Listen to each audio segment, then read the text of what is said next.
And we are live. Welcome, everybody, to A Nice Place to Brew. I'm Jason. I'm George. If you're catching us for the first time, Paulie has never looked better here in printed image form. If you're catching us for the first time, welcome. We're so glad you're able to find us and join us. This is a show about all things beer and beer making. Tonight, we're going to talk about homebrewing best practices and all things craft beer related as well. We do our webcast here every Thursday at 6 p.m. Central Time, 7 p.m. Eastern Time. Our back episodes can be found on our YouTube page under the same name, A Nice Place to Brew. We've got weekly episodes going back more than a year, so there's plenty there. We have an audio podcast under the same name, A Nice Place to Brew, available on the podcasting platforms.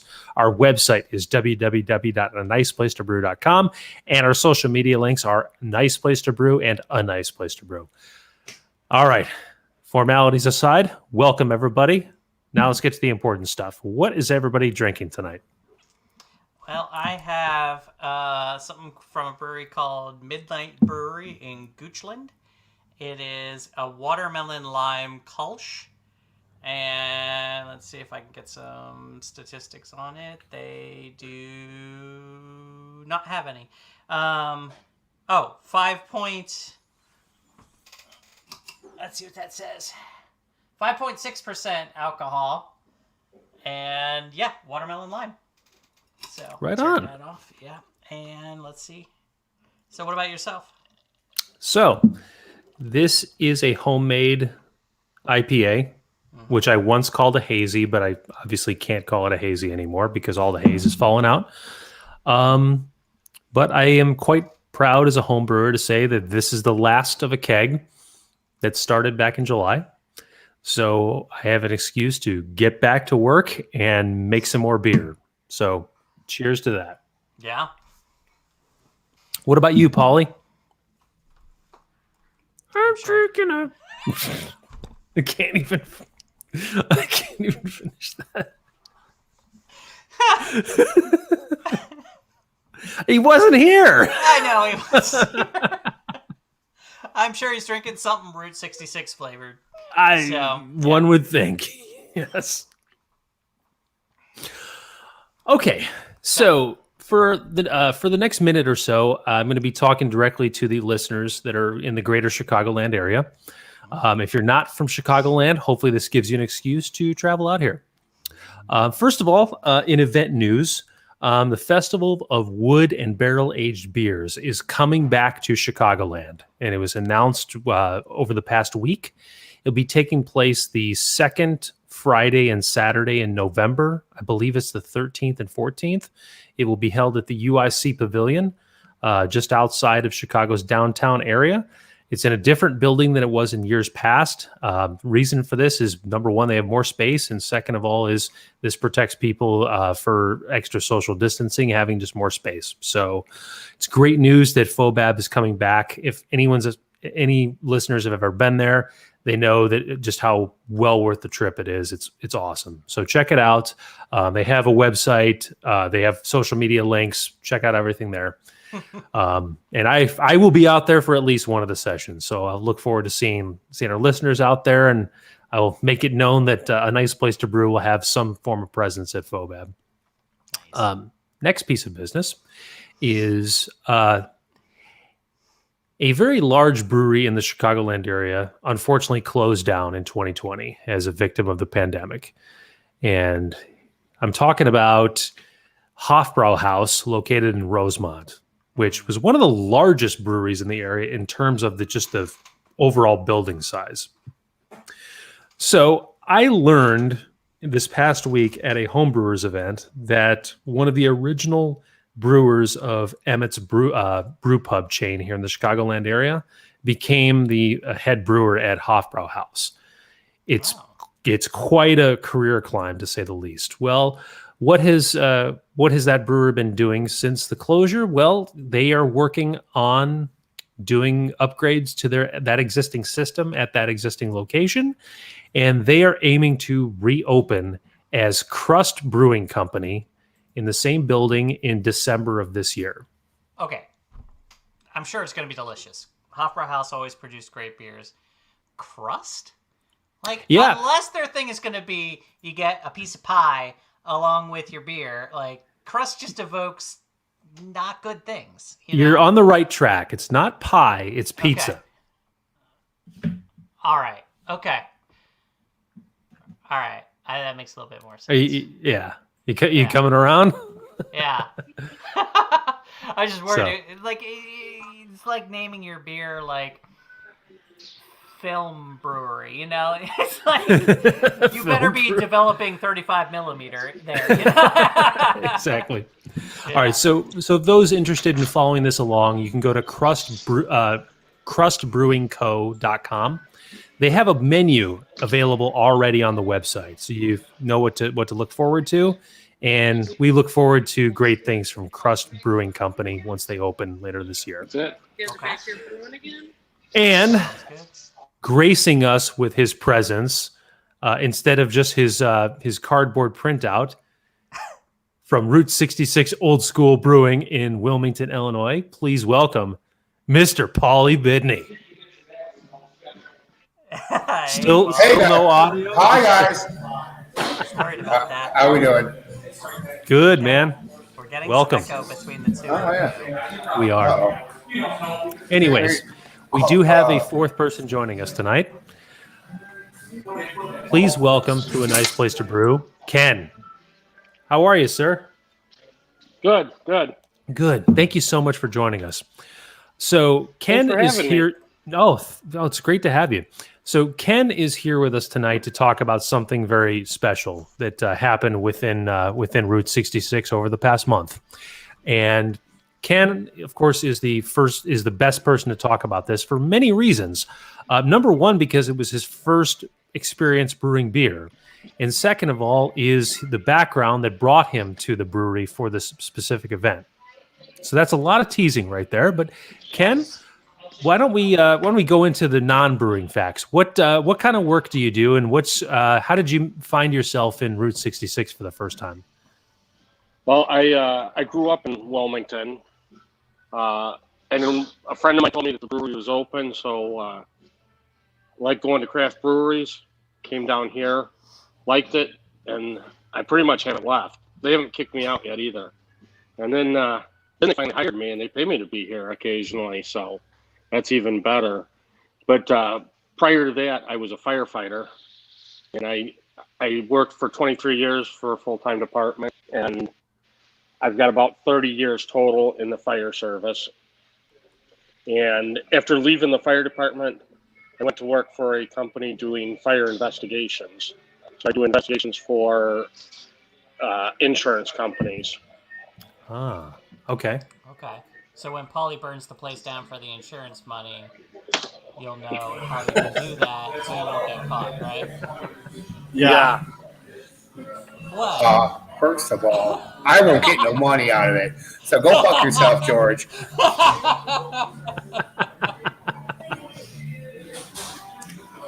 And this is what it looks like. And believe it or not, I am very happy how it turned out. What's it look like? Is that Save the Clock Tower? No, that's the 343 Porter. Okay, it's a porter. Okay. Yeah, it looks nice. All right. So we had a event, or I should say we had a date come up in the last month that is very meaningful to everybody here in the United States. And we decided, in Route 66 and the entire crew decided to do something special. And obviously the finished product of that outcome is the beer that Paulie just held up in his hand. Yes, it was. Hey, give me a beer. There we go. Is that better? Oh, there we go. I'm not echoing anymore. He's right next to me. You guys are so close together, you're gonna have to mute when you're not talking. Yeah, exactly. I'm very happy how this turned out. We had a very good packaging day today. We had I had 3 other firefighters, so there was a total of 5 firefighters that were involved in this collaboration brew that we did today. And nice. Yeah, we had a couple local guys from Wilmington come down, and actually Kayla's here, so I'm gonna see if she wants to come in, jump in eventually, and try it and talk to us. Okay. But I'm very happy how it turned out, and then it was kind of cool because I learned a little bit of fireman history today, which Oh yeah. was kind of cool.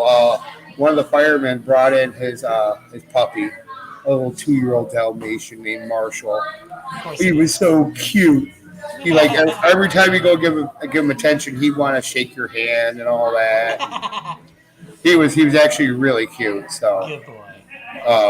and then we actually wait for the post tomorrow because we had we had a couple guys, the local Wilmington guys, brought in their helmets, and one guy brought in some old helmets from we were talking like Bitterman stage, 1890s and 1900 fire helmets. Oh They wow. were really cool to look at. Oh So my gosh. we were able to take, use a photo op for that, and actually what my buddy from Chris Flood, who's in the Lamont District Department, he actually gave me a T-shirt, so I got a fireman T-shirt. I'm gonna be proud to wear it at work tomorrow on the release day of this beer. Uh, I had a lot of fun. I know I had a lot of fun on Brew Day with Jason and Kayla and Ken, and then today with Dalton, Chris, and Chris. That was actually kind of easy. There were two Chris's. Nice. And actually, one of the two Wilmington guys, I got talking to them, and they're in the other station, which is across town. And they told me if you ever see a fire truck coming up to there being obnoxiously loud, that's them. So I got to go outside and I got to wave at them.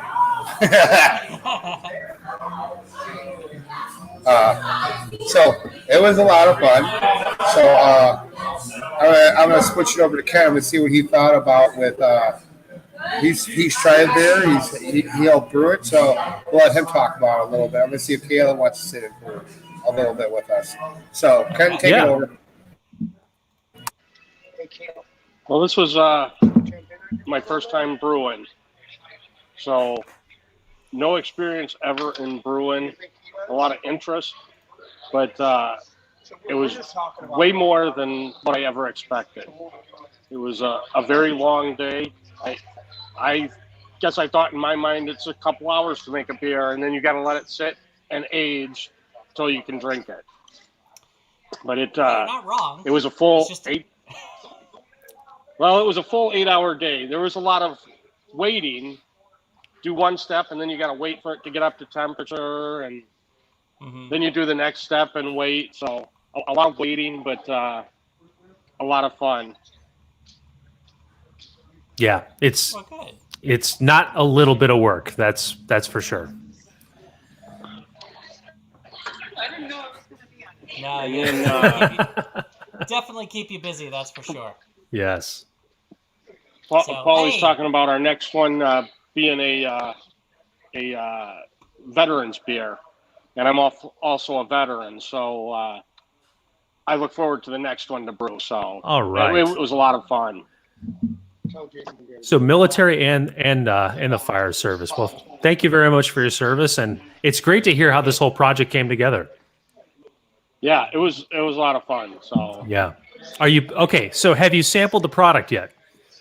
yes, I did. That was my first beer tonight. It's a porter. I'm not a huge dark beer person. I like a Guinness every now and then. Since working here at the brewery and coming here, I started getting into liking the darker beers. It definitely takes something to grow on you, but this is a good beer, and we smoke beers here, so Yes. I can't wait to try it in the smoker tonight and see how that turns out. Very fitting. Very fitting for sure. All right. And in recent upgrades from Polly, we have. Kayla, can you hear us? To unmute it. Yes, I can hear you. They got music playing in the background. Hi, I'm Kaylee, Georgia. I think we've met. I helped Ken brew some beer. I've never brewed beer before. I'm not even really a big beer drinker, but I like about 66 beers. That's like the only beer I'll drink. Well, welcome to a nice place to brew. Did you know when you came into the brewery today that you'd be on a webcast? I did not. That's why I look like crap today. You look fine. So, Ken's absolutely correct. We do things for a couple hours, then we have to let it sit, but it's a lot more than you would usually expect. Was that kind of your impression as well? See, I'm having a hard time hearing you guys. Are you? So- Okay. So Ken's comment was that he was very much surprised about just how much work went into making the beer. Yeah, it did. It was You'd mostly agree? time. I mean, like, there was a lot of work, and I was expecting that, but it was mostly time. It is. Yeah, that happens. For sure. Yeah. So, I tell you, usually brewing involves much less Paw Patrol pulls and taking apart of brewing equipment like Polly does. I'll give you that one for free. But each system has its own little peccadillos, and those just happen to be Polly's. Yep. Exactly. So nice to have you both on here. Yes. Yes. Thank you both. Have you, Kaylee? Have you sampled the product yet? I'm doing it right now, and it's very tasty. I highly recommend. All right. Were you part of packaging of it? No, No. Okay. no, just Well. just the brew day, and then drinking it currently. Okay. The most important part. Those are the two best things to be involved with. Yes. Exactly. So. So this is a really cool story about how this came together in recognition of. Well, actually, Ken, do you want to jump on and talk about just how the name came along and just kind of the origins of the project? Did you mute yours? Yeah. Yeah. It started way back with the owners from the brewery, Steve and Tina. They were out on vacation and stopped at a brewery, which they stop at many breweries, getting ideas for here and just enjoying beer in general. But they found a brewery where they had firemen brewing beer while they were there. And Tina thought that was a really cool idea. She posted a picture of it and said she thought that would be a good idea for us to do here, and kind of put me in charge of it since I'm the only firefighter that works here at the brewery. So we started putting it together, trying to get interested people to come brew. I would have liked to have had more people interested, but with the fireman schedule, it's hard to get people to come out and do that with their schedule and get everybody on the same day. That's why today during packaging, we couldn't be here, but Paulie had 3 other firemen that were here to do that. And then the name of the beer is the 343 Porter. The day that we did this, because we knew we wanted to release it the first week of October, and the first week of October is Fire Prevention Week. So that's why we shot for release in the first week of October, is to coincide with Prevention Week, with it being a fireman's brew. And the day that we brewed it just kind of worked out this way, that we brewed on 9/11, which was the 20-year anniversary of the terrorist attacks on the U.S. Yes. So 343 is the number of firefighters that were killed in the towers in New York. So that's a very special number to anybody in the fire service. So that's where we came up with that name. We were looking for something fire related, and we thought it happened to be 9/11 that we were brewing. 343 is a very significant number, so we put it together and we discussed it. And then when Tina, the owner, came in, we talked to her about it, and she liked it, and that was it. That was the name of it. So.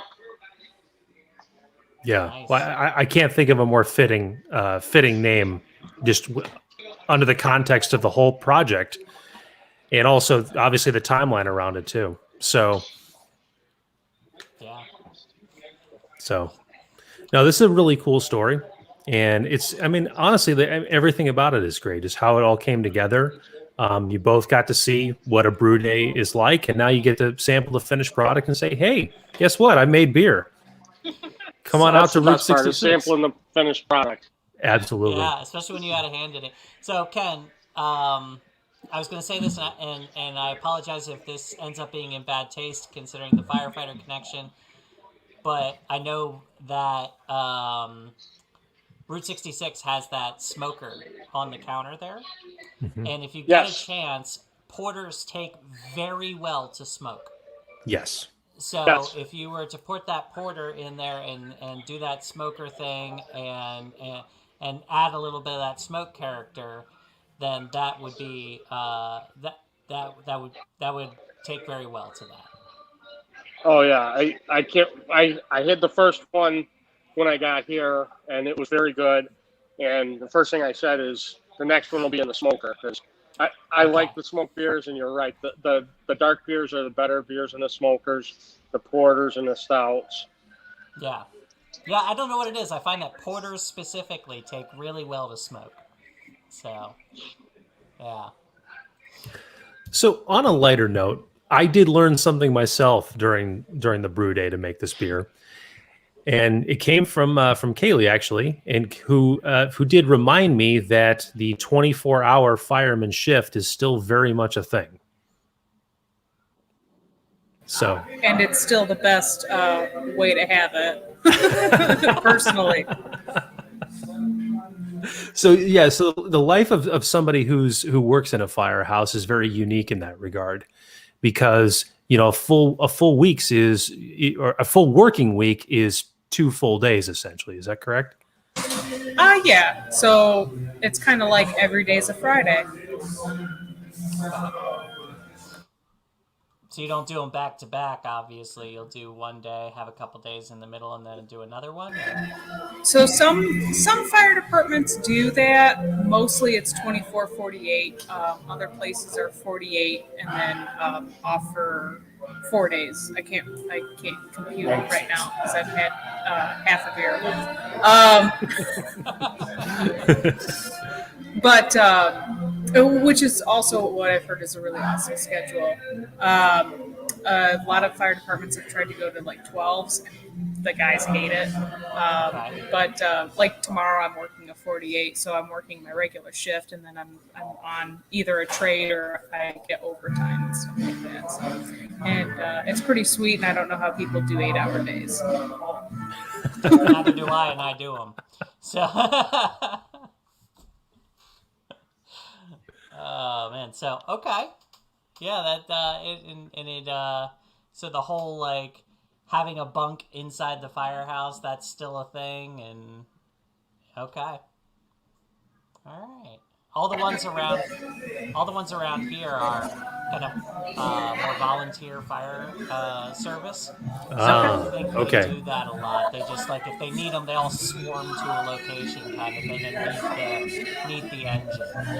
So I've got a couple of friends that are EMTs and volunteer firefighters, and so they always have the radios on in their cars and trucks and have the equipment in the back if they need it kind of thing. So actually, I mean, like volunteers, they've been the backbone of the fire service up until now, and there's still 70% of the fire service is volunteers still. Which is Really? pretty crazy to think about, but yeah. Yeah. Yeah. Where are you at, George? I am in very rural Virginia, so yeah. So much so that a lot of the firefighting that goes on around me, they actually have the water tankers that they bring out, because there's just not fire hydrants around, and so they bring that out. They do the firefighting, and then if they need to, they bring another one in and rotate them out so that they have a supply of water. So, not to put George too much on the spot here, but that's what I do. George, can you explain to Kaylee and Ken your interaction with the local fire service? So I have some experience with them because I was doing some burning of materials in my yard, which is common out where I am, and unfortunately set my lawn on fire, and it started to spread across an open field. And the local fire service came out and did their thing and was really just super gracious and very prompt about everything, and helped me get things under control, but it was one of the scarier moments of my life. And as it was heading towards my neighbor's house and my house and everywhere else, because it was just slow, it was a windy day. I was super dumb, and it was just spreading across the yard. So thankfully, they said I was far from the first person to do that in the area. It happens every now and again. And like I said, they were super gracious about the whole thing. And yeah. Please tell us that beer brewing was not involved in this incident. It was not. Like I said, Okay, it was just, good. materials. It was like wood and boxes and that kind of thing that I was just burning. And yeah. So needless to say, I take the boxes and stuff down to the recycling center now. Lesson learned. Yeah, lesson learned. So. Okay. All right. Well, to come full circle, Ken, you mentioned a moment ago about the first week of October being Fire Prevention Week. Is there some important kind of lessons to take from that, or things that commonly people go back to during that week? Fire Prevention Week is primarily for the young kids, school-age kids, to teach them about fire safety. Escape drills in the home, learn your exits, how to get out of your house, have a meeting place outside, and then smoke alarms are a big thing. Testing your smoke alarms, making sure that you have smoke alarms in every bedroom, on every level of the house, and that Make sure your batteries work properly. And know how to react with that, especially with small kids. That, when my daughter was before school age, 3-4 years old, even with me being in the fire service, the smoke alarm went off. Even when she started kindergarten, the alarms at the school went off for drills. She was terrified and panicked. And it took her a couple years to get over that and adjust to it. The teachers always had to pay special attention with her. And there's several kids like that they don't know how to react. So that's what that's what Fire Prevention Week is about, teaching those kids how to react to that stuff. Yeah, that's always good. Last thing you need to do is panic, right? Yes. Yeah. All right. One last question. Who is today's musical entertainment there at the world famous Route 66 Old School Brewing? It's tonight. It's Angie's the bartender, and we were looking for things to do through the fall and winter to bring people into the brewery, and Tina put it out to the bartenders to say, what would you like to do? How do you want to bring people in? And Angie had an idea of doing a vinyl night. So we've actually got a record player hooked up, and we're playing old school record albums. Wow. I think on the player right now is BJ Thomas. Okay. All right. Yeah. Well, George is a vinyl knows fan BJ himself. I do. I think I've heard him. Everybody knows one of his songs. His most famous song is probably "Raindrops Keep Falling on My Head." Right. When you tell somebody BJ Thomas, they don't know who BJ Thomas is, but you tell them that song, they're like, "Oh yeah, I know that song," because I think that was always in toys and stuff as a kid. When you were 2 or 3 years old, you always had a toy that played that song. For sure. Yeah, public domain and all that. Yeah. Yeah, for sure. Yeah, like Jason said, I do have a number of vinyl records at my place too. We got into that a little while back and have a bunch of them. Ever since college, I've been a big fan of Rush, so I've been on the lookout for a number of them. And ironically, the one that I have not been able to get is Vapor Trails, which is the one where my wife and I actually got engaged at a Rush concert at the Vapor Trails tour. So we're on the hunt for that one. So if anybody sees that, let me know. But yeah, it's just something about the sound that you get out of vinyl that's really nice. That's a really cool idea. A vinyl night at a brewery? Yeah, it is. Yeah. Yeah, for sure. I was I was at a brewery, and I guess I'm not telling any secrets. It was Skeleton Key, Okay. which, obviously had a very unfortunate incident, courtesy of a tornado earlier this year. Yeah. They're in the process of getting their stuff back together, and their beer is still out there. They're brewing in remote locations, and they, better days are ahead for Skeleton Key, no doubt about it. So cheers to them. Sure. So unfortunately, right before they had their incident, they had opened up a very, very nice new tap room, and they were exploring ideas to bring in people as well. And they had just gone forward with an idea that I thought was really cool for a brewery. And they introduced what they referred to as Trashy Movie Tuesday. And it's exactly what it sounds like. You find just the most garbage, just off the wall film that you can find, just B movies all over the place, and just bring people in, just throw it up on a wall somewhere, and just there you go. Just drink beer for the evening through. I thought it was a brilliant idea. That is a great idea. That is, yeah, for sure. I mean, you're talking, you're thinking of the movies that hobo with a shotgun was just too classy for. Hobo with a shotgun is too highbrow. Okay. Right. Exactly. Right. Yes. Yeah. All right. Yeah. So we have standards. I see. Yeah. All right. That's a great movie, by the way. Like, it's terrible. I don't think I've seen it. Yeah. It's very famous, though. Yes. Yeah. So, anyways, that's another cool thing about breweries is you have the opportunity to get creative like that. For sure. And the audience responds to it.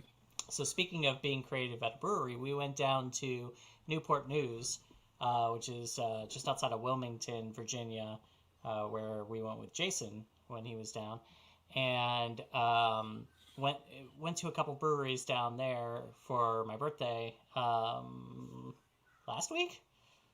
2 weeks ago. And it was time flies, man. And we went to one. We were trying to go to one rather called Ouzelfinch, which is a really good brewery if you like sours and goza and very creative beers. That weekend, however, they were having a ticketed event that was a ska festival, and like the whole weekend it was nothing but ska bands, and the place was packed. There was cars and fields and everything, and my wife, Hannah, was like, I could take like an hour or two of ska, but a weekend is so that was interesting. We unfortunately were not able to drink there, but you want to talk about random events to bring people in. A ska festival is going to do it for you. That is amazing to me in 2021 that there's enough ska music for a festival to come together. So there's absolutely an underground like ska fandom out there. Okay. Absolutely is. So that's not, and there's bands to support it. So that's not an issue. Getting them all in one place. Yeah. That's another thing. Well, so I would think the fact that, I would imagine, and I think I'm safe to say this, I don't think there's a very wide abundance of ska festivals throughout the country.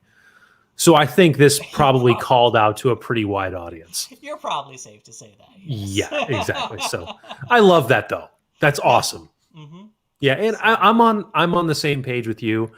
An hour to 2 hours of ska, I would enjoy the hell out of. Beyond that, I think I'm burnt out. Well, see, that's her, but I think I could take like a night of it, Okay. And like different ska bands, and the energy of that is just going to be really super high. But okay, so we had a night of it. We're going to go back tomorrow and do the same, kind of thing. I'm not so sure. So, yeah. All right, so let's attach some beer to ska music. So what's the best style of beer to enjoy while you're listening to Real Big Fish or Mighty Mighty Boss Tones. Mighty Mighty Boss Tones or somebody Skull like Nut that. Zippers. Yes. Yeah. I feel like you have to do something slightly unusual, which actually fits with Ouzelfinch very well because they do very unusual beers. But I feel like you can't just like have an amber ale. Is that fair? I think you're on the right track. Yes, I Okay. think you're right. It has to be something along the odder side. Yeah, so we're looking at like a Berliner or a Goza. I was gonna say, you know what? My brain went to Goza. Yeah. That's funny. We both went there. And then throw in some weird ass adjuncts that you would never see in beer. And Yeah. Because ska, if you really think about it, is like has a punk band vibe, but throw in some trumpets. You know? Yep, that's right. So What else could I drink to that? Let's see. now I would never drink it, but I have a feeling that there's like some kombucha floating around. Okay. I just don't like kombucha. I don't think it tastes good. Yeah. But yeah. Or some wines made out of anything but grapes. At a ska festival? Yeah, why not? Interesting. Yeah. Okay. I could see Malort being a thing. Oh, you can always see. Am I wrong? I don't know if you're. I mean, should be wrong. yes, I agree with that, but it does seem like a fitting environment. Kelly, what do you think? Your microphone is low, maybe? Hello? Hey. Yeah, there you're back. Oh, here I'm back? Oh, okay. I was going to say, I think Malort is only appropriate for Hell Week for Marines. Other than that, it's probably not appropriate. Yeah, that's fitting. Or a hazing ritual for a frat house, you know? So, yeah. For sure. Okay. Yeah, so that was going on down there. What else in Newport news? So we were down there for a little while, and we hit up a couple breweries. One that was actually in Wilmington. It was right in kind of that historic downtown area, which I don't know if you know this, but Wilmington is also where William and Mary College is. So it's got a little bit of a college town vibe as well. But they had a brewery that kind of fits in with that perfectly. It had, a lot of different table games and stuff like that inside there. The music and energy was really high. And they had a beer. It was a New England hazy called Capoeira Capybara. And I got to share this. I got to, like, just on Untappd, I got to share this because take a look at that logo. It's a capybara with the Brazilian, Okay, if for anyone out there who doesn't know what a capybara is, it's basically a giant guinea pig. Yeah, that's actually a really good description. It's like it is the biggest rodent. Yep. And it is just kind of a big guinea pig. Yeah. So, but all their beers were kind of named in that same kind of way. So they had Capoeira Capybara. They had Jiu-Jitsu Shih Tzu. And other ones like that. They were all kind of named in that kind of... They had a definite animal theme going, and it was all kind of tongue-twistery type names like that. So it definitely took me a while to figure out how to say Jiu-Jitsu Shih Tzu, and you could tell I'm still thinking about it when I say it. So What style of beer was Jiu-Jitsu Shih Tzu? So they did have a lot of IPAs. So that one was Okay. actually also an IPA. I think that was more of a West Coast. Okay. So here's some idea of some other ones that they had: Kung Fu Kittens, Krav Maga Macaw, Crouching Tiger, Hidden Kitten. So stuff like that. So yeah. Yeah, so that was really good, and we stopped there for a little while, and then around more around the Newport News, we ended up got over at a place called Twisted Knot, which was pretty good, but in a little bit of a reversal of fortune of what's happening with the workforce crew. There's a local homebrew shop called what's it called? Hang on one second. I know this. Brew and Bottle. So it's called Brew and Bottle down there. They're right next door, and they're taking over the brewery. So they are a homebrew shop that is now getting into the brewing game with Twisted Knot, and they're taking that over. So I'm really excited to see what they do with that, and we're definitely going to travel down there and try that out again. Twisted Knot had some pretty good stuff as far as beer, and I think what I had down there was a wheat, and they had a strawberry wheat as well that I was able to try. They actually had a more of a milkshake strawberry wheat, but they were unfortunately just sold out of that I was not able to try that. Another one that I had that I would highly recommend if anybody's in the Newport News, Hampton Roads area. This was the very first black and women-owned brewery in Hampton Roads. It's a group of people, all were African American. One of them was a woman, and they had a really great atmosphere, beer garden in the back. They have coffee and beer and food inside, and it was all really well done. Obviously, they knew what they were doing. It was a 3-barrel system inside. Was able to speak with the owners, and they were just super great. The one I had was a passion fruit ginger New England hazy, and it was hopped with French Barb Rogue hops, and so it had. Not only did it have passion fruit in there, those hops add a little bit of a kind of a berry flavor to it.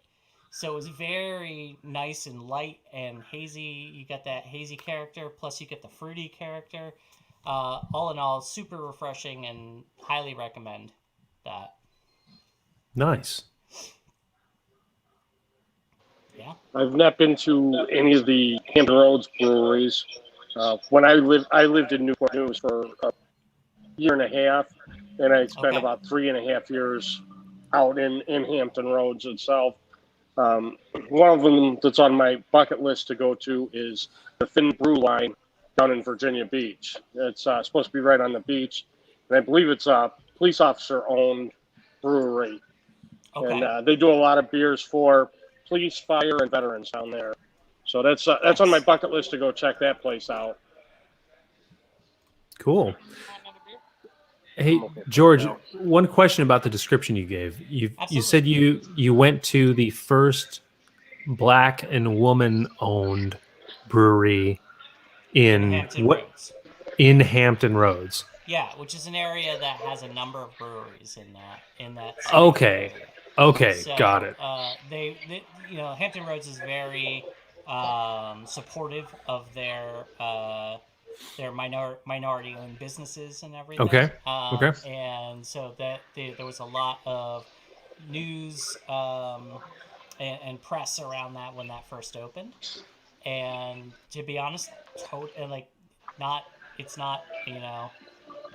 they earned everything they got as far as all that, and the atmosphere, the food, the coffee, the beer, all of that was top notch when I was there.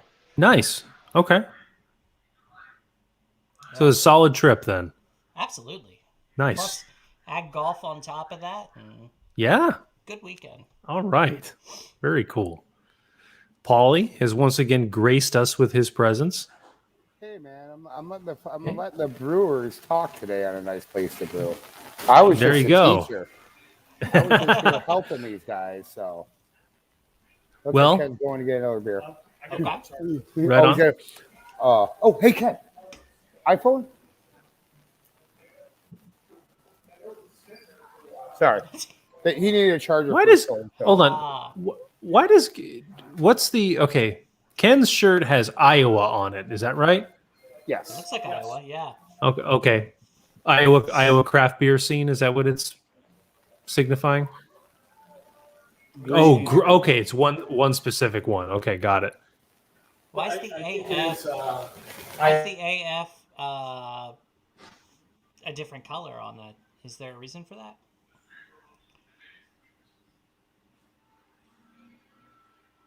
Oh, he's taking care of his phone. Green tree. What's the AF, Ken? It's just craft. I don't know why they spelled it different like that. Okay. It's just craft spelled out. Oh, Yeah, okay. I wasn't sure if there was something about the AF, like the county that they were in, or something like that, that was important to them. So, all right, that's interesting. Actually, Green Tree is the first exit over the Mississippi from Illinois into Iowa.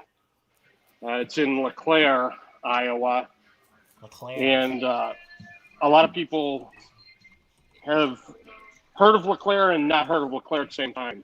Anybody that watches the American Pickers on TV, the American Pickers, their shop is in LeClaire, Iowa. Oh, okay. Okay. That's their original shop and their original location. It's right on the Mississippi. The cool thing in LeClaire is they've got a Green Tree Brewing, and right next to it is a distillery where they distill their own liquor. Okay. So it's a good time to go out there and have a good night. Oh, that's Cool. right near Davenport, isn't it? Okay, so that's Yeah. Yep. just north of Galesburg from Iowa. Okay. Yeah, it's basically the Yeah. Quad Cities. Yeah, that's what I was thinking. Was kind of in that Quad Cities area. Okay. Need a refill. Be right back. All right, sure. Yeah, I was wondering because I used to spend a lot of time out in not Galesburg. What was that? Galena, Illinois, and so I would go over the Mississippi into the Dubuque area to just because there's nothing in Galena. So if I wanted to actually do something, I'd have to go into Iowa of all places to find a city. So yeah, but that's a little south of there. Apparently home of the Buffalo Bill Museum. I don't know if you know that. Yes, yeah, the Buffalo Bill Museum. There's actually a paddle boat that runs up the Mississippi from LeClaire to Galena. Okay. Which I think you can stay on the boat. It's a couple night trip or something. I've talked to people that have done it, and they said it's a lot of fun. Nice.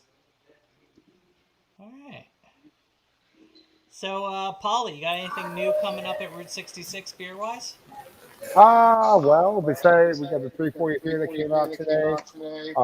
Mike.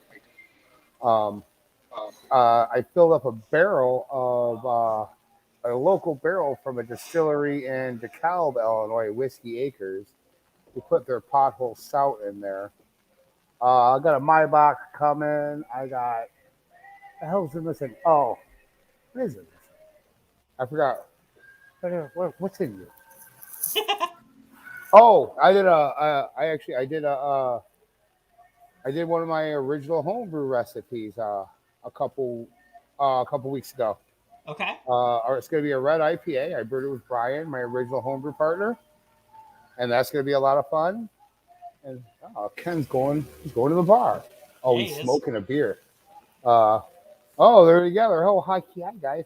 And now we can talk and not get that echo. And then, there's a smoker. I'm trying to get the smoker in there. So this is happening on the webcast for the first time, seeing the smoker in action.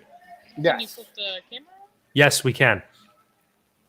Oh, there you No, go. Oh, we messed it up. You're back. No. Let me go on the other side. Yeah, go. Yeah, there you go. Go from the bar. Hey, you're not on the clock. Get out. Get back out from behind the bar. Yeah, that's a smoked beer right there. It's actually kind of cool. Yeah, I feel like a smoked fire beer is the only way to have beer. Yeah, exactly. I agree. I totally agree. Although today was a lot of fun. I learned a little bit of history about firefighting today. I would like to share with you guys. Do tell. Do you know why the Dalmatian ended up being the firehouse dog? I don't. Well, back in the days before cars and all the fire wagons were horse-drawn carriages, the Dalmatians, because they're assholes, would they would microphone uh they they would go in front of the horses and bite at people's ankles to get the humans out of the way so the firemen can get to the fire. Okay. And that's pretty much how that happened. And then the Ken, correct me if I'm wrong, the very first fire department was I guess made by Ben Franklin, and his assistant fireman was Samuel Adams. Okay. So I learned that from the local firemen today. Was that the first fire department or the first public fire department? Because I believe before that they were private and you had to kind of pay them up front. But I think that was one of the I first don't know. public fire departments. That might be it. I don't know. That may very well be true. Yeah. Anytime I ever hear about the fire department, you think of the whole Gangs of New York story, where they they had the fights between all the gangs and the fire departments and all that. But that could be made up. Because there was definitely those situations where guys like, hey, your house is burning down. I can fix it, but it's going to cost you X amount of money. And they would kind of haggle those things up front. While the house is burning down. While the house is burning down. Oh, yeah, exactly. Wow. And so that was why public fire departments were as big a deal as they were, and was one of, this might be a bit of an exaggeration, but I think it was one of the first services in the U.S. that were socialized to to be paid for by taxpayers and donations and that kind of thing, so that kind of thing didn't happen. And yeah. Okay. Well, I thought it was funny because I thought I was being all smarty pants and talking to a couple firefighters and tell them why we named it. They're like, yeah, we know why you named it. I was like, all right, I'm gonna shut up and be off to the side. So all I'm gonna say is look out for the post tomorrow because we got a bunch of really good shots of everybody helping out and doing their thing. We had a great time. We had two local Wilmington guys and my friend who works for Vermont Fire Department. He actually brought me a T-shirt, so I will be sporting that T-shirt tomorrow at the release day of this Nice. year. And we gave you the rights to upload to the system, right? We gave you the rights to upload to Facebook and stuff, right? I don't know what you're talking about, George. Like pictures and that kind of thing. Admin privileges.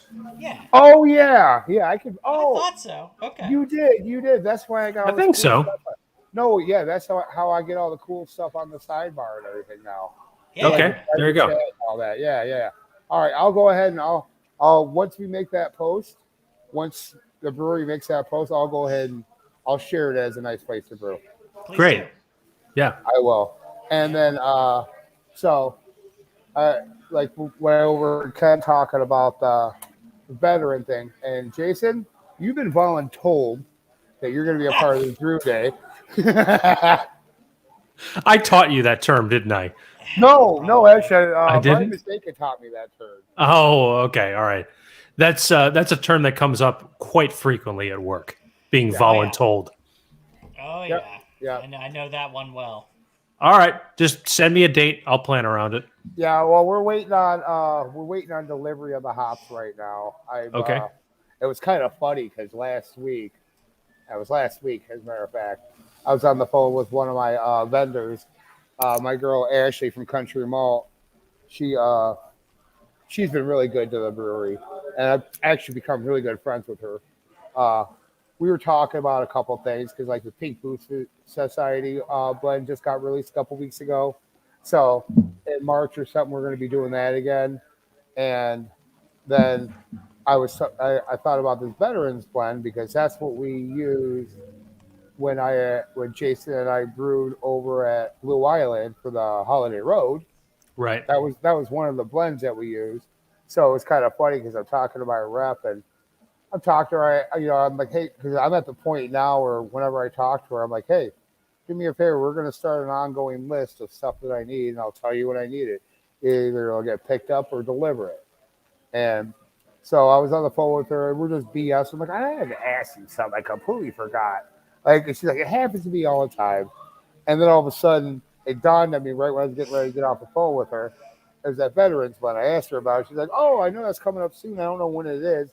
And I kid you not, like 2 hours later, I got an email from Country Malt saying that pre-orders are up for that. So, and now we've decided down here, as long as I can get delivery on time, we're going to try and do something and brew it real quickly uh, because November 11th is Veterans Day, and we want to do a Veterans Day release for this beer because Okay. I think it's $3 from every pound of hops that we bought that is sold from Yakima goes to a different nonprofit military every year. Last year was the Gary Sinise Foundation. This year was Canine Warriors is what it goes to. So I want to be a part of that. I'm definitely going to do it. Okay. So I'm looking forward to it. We had our Oktoberfest. Obviously, you guys saw the little cutout that was the space saver earlier. No, we did not. What could you possibly be talking about? Whoa! It's a life-size Polly. No. You look on the Facebook and you look at all the pictures out there. It's pretty effing funny. Speaking of which, I think you'll find the beginning of this very entertaining if you go back and watch it, Polly. So. All right. That's cool. Yeah, for sure. No problem, guys. Thanks for coming on. Thanks for being a part of it. Thanks for helping. Yes. Thank you. Absolutely. Thank you very much. All right. The firemen are going to enjoy a beer. That's what they do. Right on. Absolutely. And we can continue talking. So. All right. No, now I'm gonna have to go back and watch this.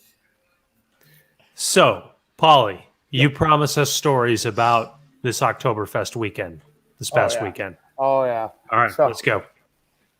All right, it started off like, first of all, Nick and Ivy. Paul was out of town, so his wife came down. She doesn't know how to set up a jockey box. I said, no problem. Me and the crew can figure it out. So, and on top of it, she's pregnant, so she can't do any heavy lifting. So I rounded up a crew. We did it. And we got it done. And so I'm sitting here for probably like the first 15, 20 minutes, half hour of the festival, running around, helping everybody, getting everybody set up. As usual, fucking home brewers. They're late. They don't have half the shit that they need. So we get them going. And I even made a pompous pro brewer joke with these fucking home brewers. What the fuck they're doing at an event. As you do, you know. Yeah. Well, it was funny because Steve the owner was, as I was joking around saying that, he's laughing at me. We get them up and going, and then all of a sudden, Chrissy from Nick and Ivy she's never set up a jockey box. She doesn't know, but before you pour the ice in the jockey box, first thing you do is you pull beer through it. Because if you don't do that, you're going to freeze the line. You guys know anything about this? We did not do that. No. Well, doesn't that explain something? Well, I mean, the lines worked. Yeah, for a short time. A lot later. Right. I was talking about immediately, kind of, if you're going to freeze the line, which I totally get. Yeah, I do too. But yeah, no, that's news to me as well, Paulie. Yeah. All right. Well, that being said, it's kind of funny because after this weekend, I decided, when I went to Bug a month or so ago, like I stopped at Blue County for a minute, and they have a vet checklist of everything you should bring. And now I'm incorporating that. I'm gonna add a few other things that I would think would be good for us, like because we were at Bug, one of the breweries next to us had one of those little Bluetooth speakers, and they had music kicking the whole time. I thought that was pretty effing cool. Yeah. So we're gonna do that, and now I'm gonna do a step-by-step setup checklist of how, like, if I happen to not be there and we send people out for an event, stuff that you need to do so you don't have problems and you don't have to go ask other breweries for help. So besides that, so I did that. Chrissy's like, I'm not getting any beer. So long story short, I ended up having to take all the ice out of the jockey box in buckets, pour warm water to thaw the lines out. Get the warm water out. Get the beer flowing through it. Get the warm water out, and then all of a sudden ice it back down and got them going.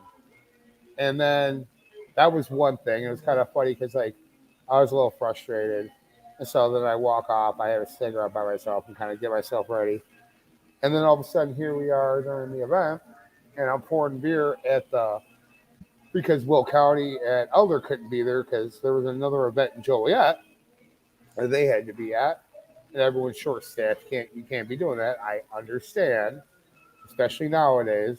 Mm-hmm. So I had people pouring for them, and then I was sitting there pouring beer for Will County and Elder, and one of the musicians that was there, he's all talking like, for what, about a year or so ago, I got invited to come down here and play. I've learned about this area down here, blah blah blah blah. I mean, like, all right, John's talking about me, cool. I'm pouring beer, and all of a sudden I hear, "Hey, Paulie, turn around." I'm like, hold on, I'm pouring a beer. I pour the beer and turn around. Tina and Steve have a fucking cake for me, saying happy anniversary. Oh, That's nice. Yeah. Wow. Yeah. I mean, I almost choked up a little bit. I did. Yeah. I mean, please tell me there's pictures. Oh, there is. I posted Yeah. them on Facebook. You did? Okay. There's Okay. pictures everywhere. And then here it is after all that.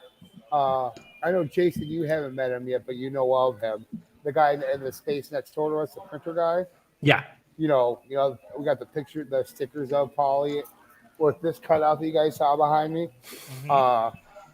Well, the ongoing joke is Ken that was here. He got a bunch of those made up into little stickers, and now he's putting them all over breweries in the Chicagoland area.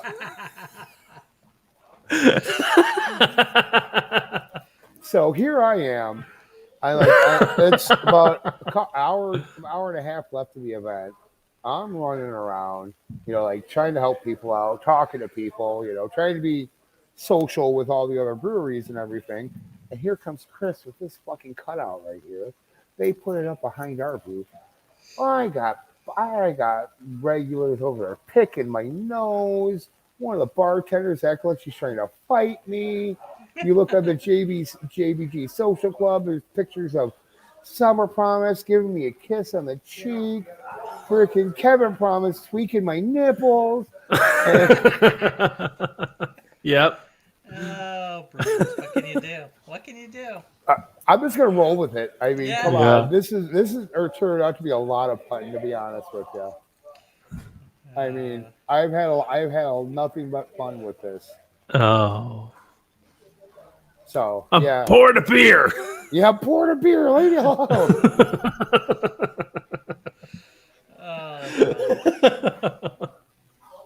Yeah, I mean, really. Oh, wow. And now tonight we got vinyl night going on. Yeah. Which has been pretty cool. And I'm sitting here trying to pay attention, but Angie's got the Beach Boys going on. Hey, what happened? Oops, that's what I meant to do. All right. So we have that one. There you go. That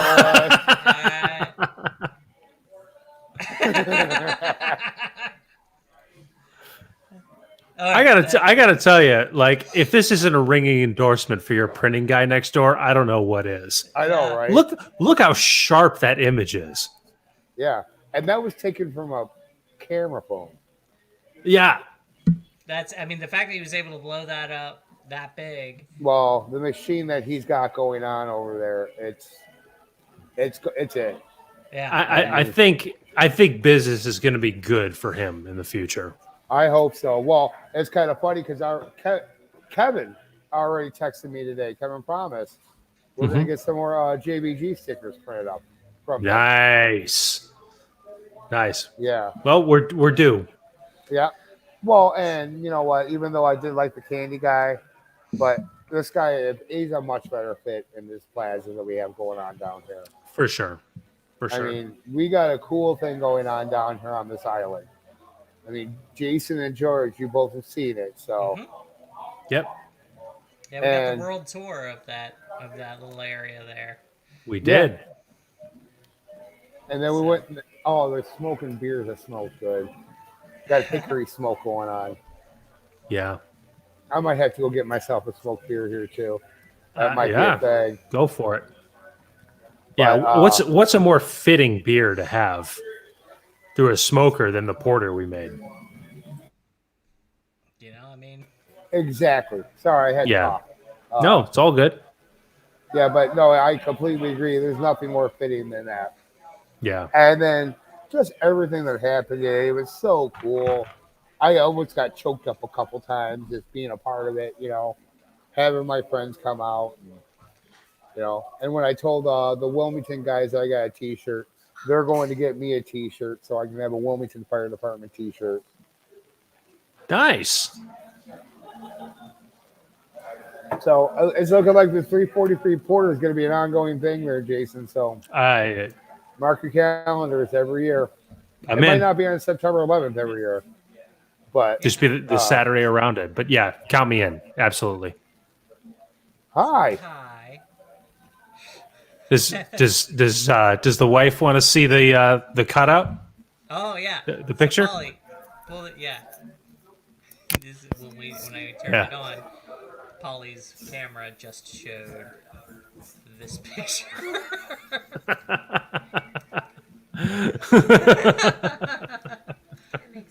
Yeah. That makes sense. What? Whoa! Oh, she did steal my And- sweatshirt. Look at that. Oh, nice. Nice. Right there. JBG. And for the record, guys, I was sober in that picture. It was 103 degrees out inside the prison in Joliet. It was like 2:00 in the afternoon. I was drinking water. I was miserable, not drunk. So you were basically done at that point. Yeah. Yeah, and I just got there like a half hour ago. Yeah. Oh, it's funny because like I went to go get beer, and their computer thing wasn't working. What's this? It's some kind of zombie chocolate. Oh, okay, thank you. I'll try that later. Some kind of zombie something? Yeah, I have to. I'll ask. It's from one of our mug lovers.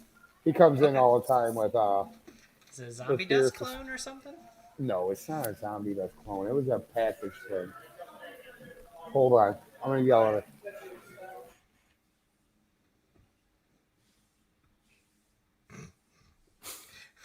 I didn't mean to start all that.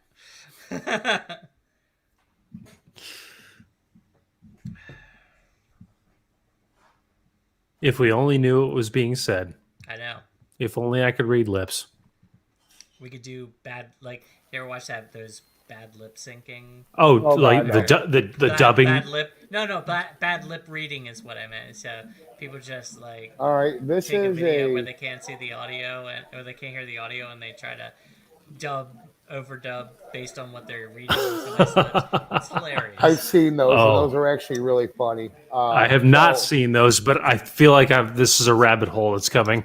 Oh yeah, Saturday, Sunday afternoon, you're gonna spend a couple hours. Yeah. So this is Obscurity Brewing, Zombie Puppet Party, New England IPA with Galaxy. Thank you, Andrew. With Galaxy, see if you guys ever get a job brewing beer, you can have people deliver you beers. You don't have to go get your own. Galaxy, Trident, Bravo, and Lotus hops. So Obscurity Brewing, they're out of Elburn, Illinois. They have a meadery too, and they're the ones that own the Lodi Tap House that I talk about a couple times, and that's Yep. where the Kegs of Clock Tower went, and the mango's there too. Nice.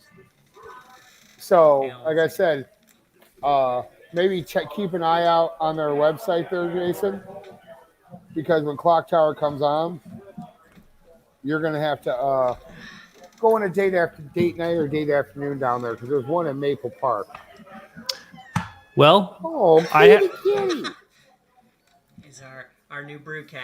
Oh, hey, Oh, what's Say your hi, name? Sasha. Is it a boy or girl? Girl. What's her name? Sasha. Hi, Sasha.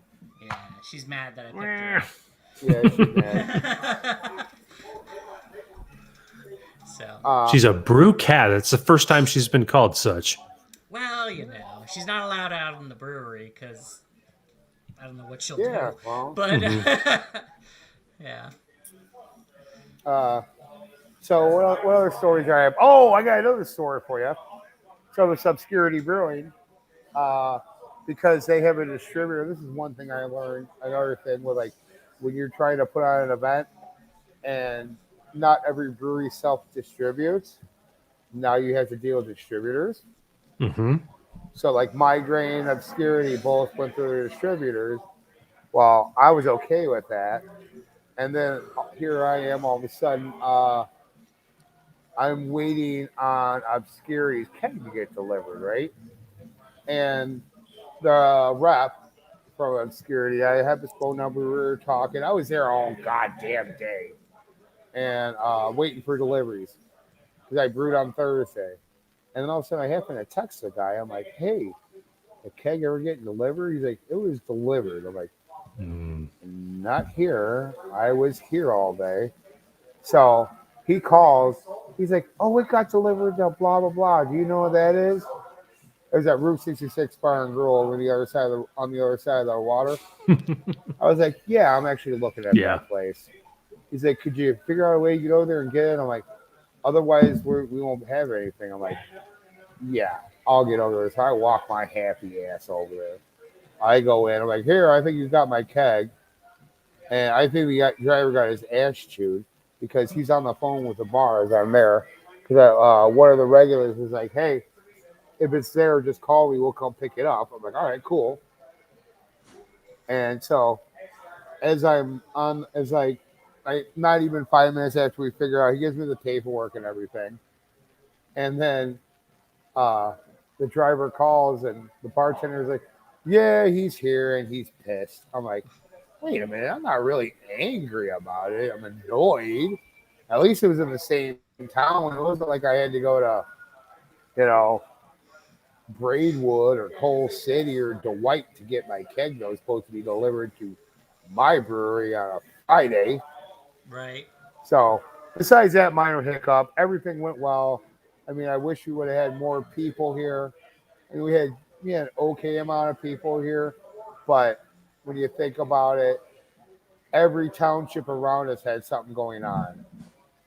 Shorewood had an Oktoberfest. Mantino had their Oktoberfest. I guess Manhattan had a beer fest.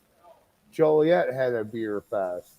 So it was like trying to, everybody was picking and choosing where they wanted to go. Yeah.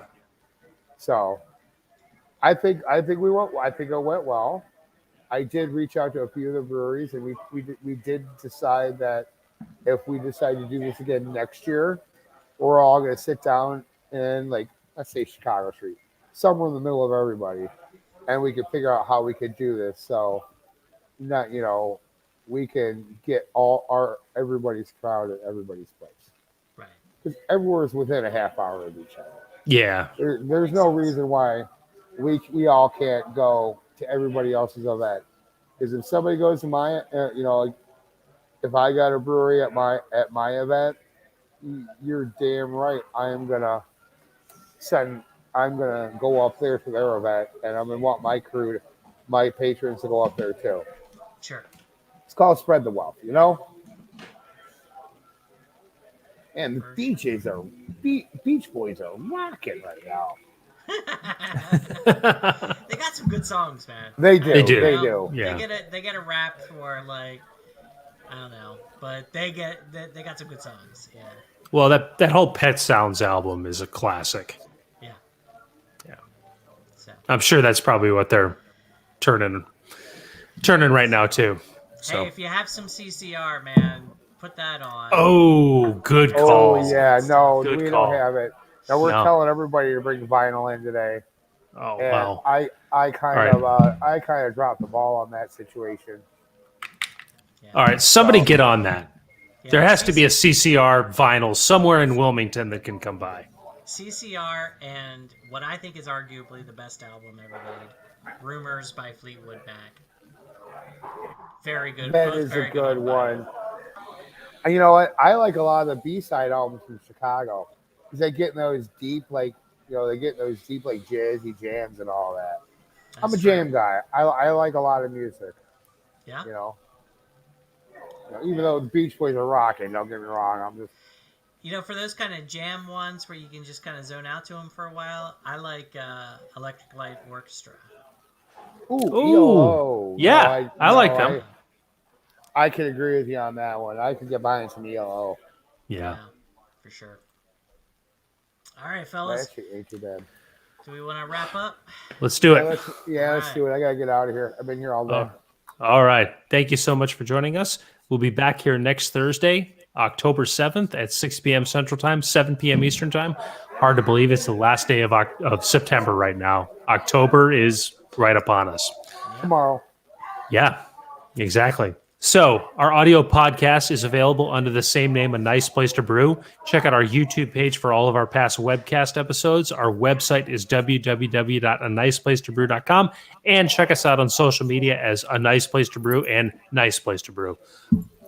Thank you so much for joining us. We'll see you back here next week. Before we head out for the evening, we raise a glass and we say, Paulie, take us out. Oh, go ahead. Takes Paulie. a lot of good beer to make great beer. Cheers, guys. Cheers.